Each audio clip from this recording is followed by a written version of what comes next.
Assalamualaikum.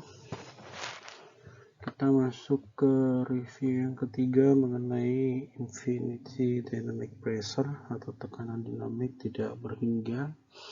Ini lanjutan dari slide sebelumnya ya. Jadi kalau kita berbicara tekanan dinamik pasti dikaitkan dengan interaksi suatu fluida gas dengan suatu benda, dalam hal ini adalah sebuah airfoil. Jadi kita lihat aja langsung slide-nya. Jadi tentunya dengan kemajuan diskusi kita tentang aerodinamika akan menjadi jelas bahwa ada jumlah yang lebih mendasar daripada gaya dan momen aerodinamis itu sendiri. Jadi kita udah bahas mengenai distribusi, baik itu gaya normal, gaya aksial di sepanjang permukaan bagian atas dan bagian bawah airfoil. Namun tidak terlepas juga distribusi momen yang ada pada bagian leading edge daripada airfoil. Namun tentunya ada parameter yang lebih mendasar daripada apa yang sudah kita diskusikan sebelumnya. Jadi besaran ini merupakan yang akan kita bahas ini adalah besaran parameter yang tak berdimensi atau non-dimensional yang kita sering sebut dengan koefisien gaya dan koefisien momen yang didefinisikan sebagai berikut. Jadi kita perlu pengasumsian sebuah rho ambient, ini adalah kerapatan udara di sekitar kita ya, yang belum terpengaruh atau belum berinteraksi dengan suatu benda, dan V ambient ini adalah kecepatan udara sekitar. Maka kalau kita mengasumsikan ini rho dan V, maka kita dapat mengetahui nilai daripada dynamic pressure atau tekanan dinamiknya. Besarnya dynamic pressure itu dinyatakan dalam Q ambient. Jadi ini Q ambient yaitu didefinisikan sebagai setengah rho V kuadrat ambient, di mana tekanan dinamik ini memiliki satuan Newton per meter persegi ataupun pound square inch atau PSI ya. Nah, kita lanjut ke slide berikutnya. Nah, di sini jika asumsi dari dynamic pressure tadi setengah rho V kuadrat ambient ini kita tambahkan lagi parameter S.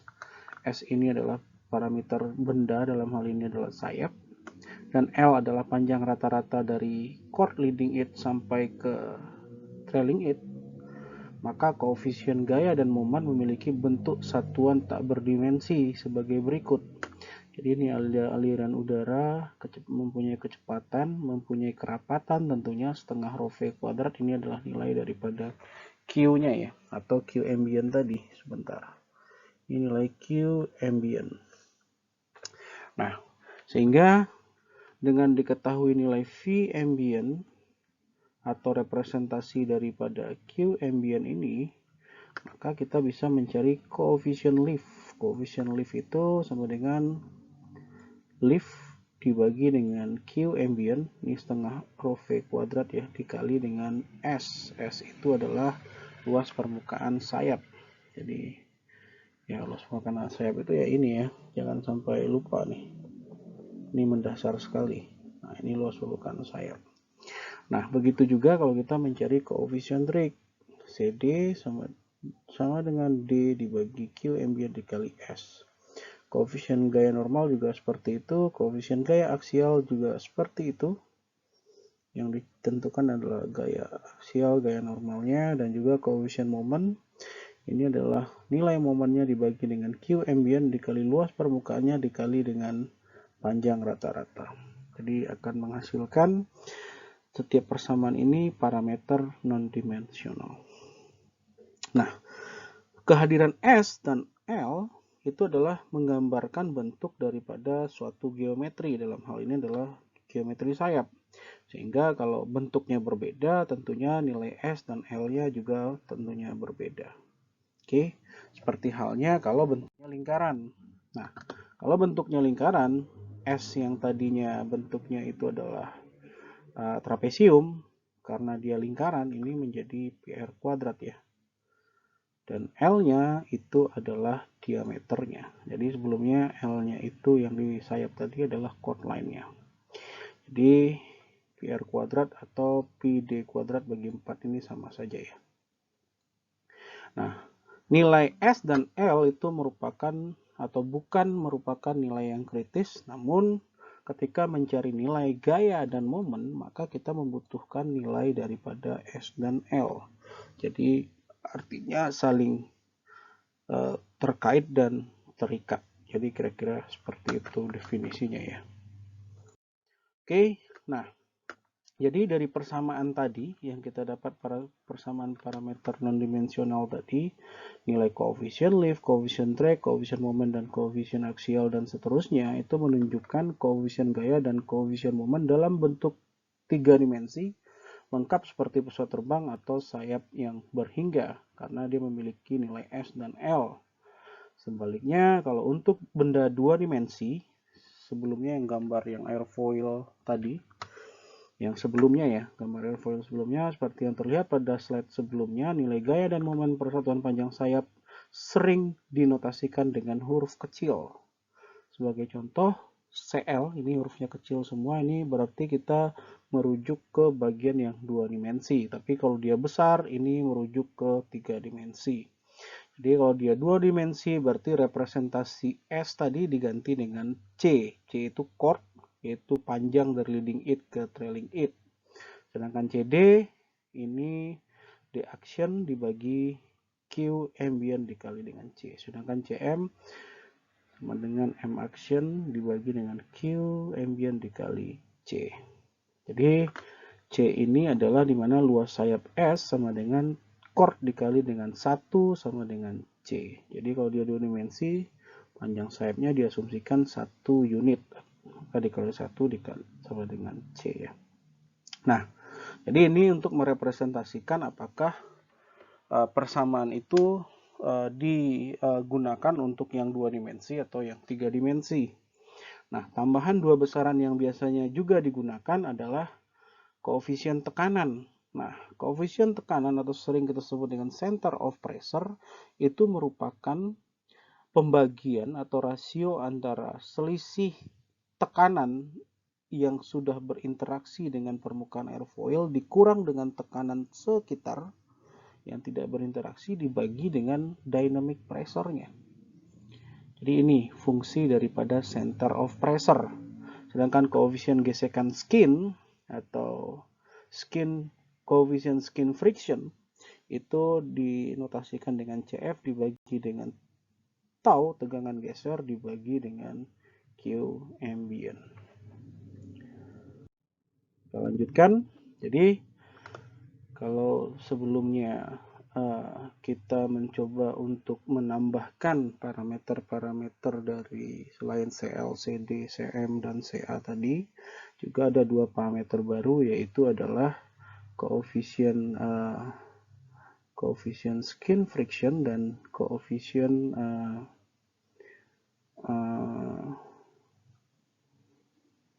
dan ke center of pressure ya. Jadi seperti itu.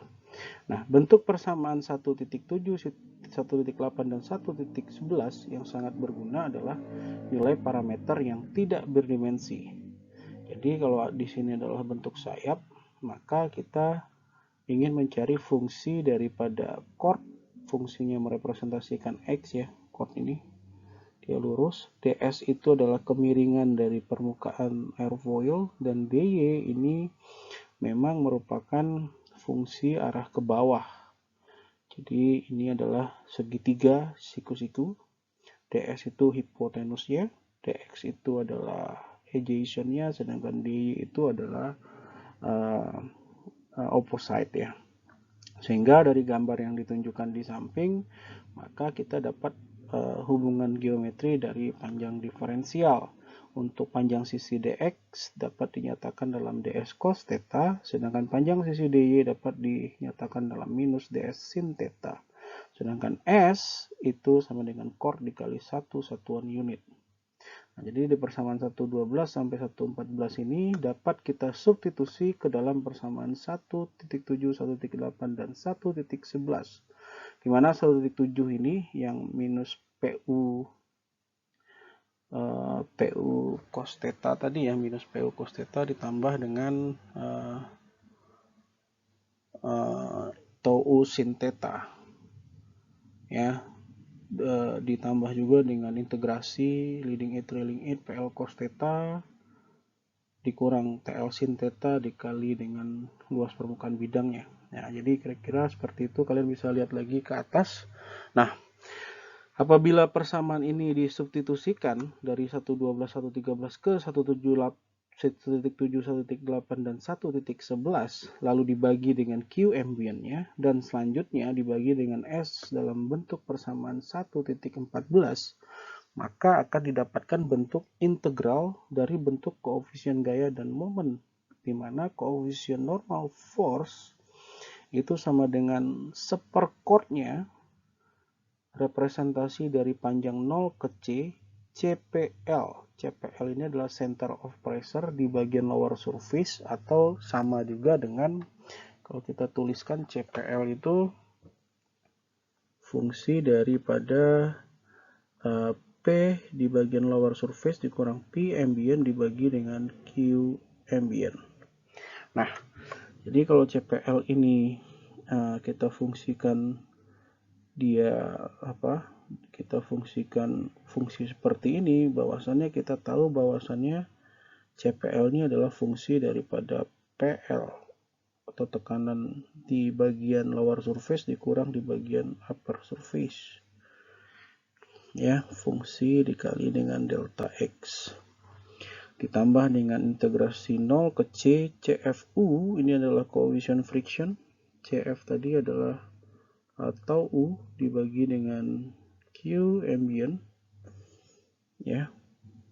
Nah, ini CF ini merupakan fungsi dari dy upper surface terhadap dx-nya ditambah dengan CFL dyl dibagi dengan dx. Terus juga coefficient axial dan coefficient moment leading edge. Intinya di sini kita nggak perlu mencacah bagaimana kita cara men-setup persamaan ini disubstitusikan ke persamaan ini. Intinya kita tinggal menggunakan persamaan ini untuk mencari koefisien normal, koefisien aksial, dan koefisien moment di bagian leading edge. Jadi jangan perlu mendefinisikan substitusi ini tentunya, karena ini tinggal kita pakai dan kita gunakan ya.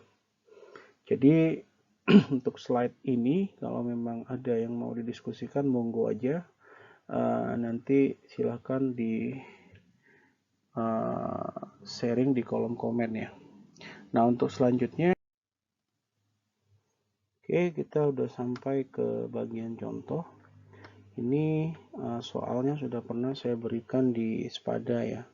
Jadi kalian diminta untuk dipahami karena soal ini mudah-mudahan akan keluar di UTS, tapi tentunya nggak mirip seperti ini ya. Jadi kalian harus mempelajari solusi yang sudah saya pernah tuliskan di yang saya berikan di file Spada.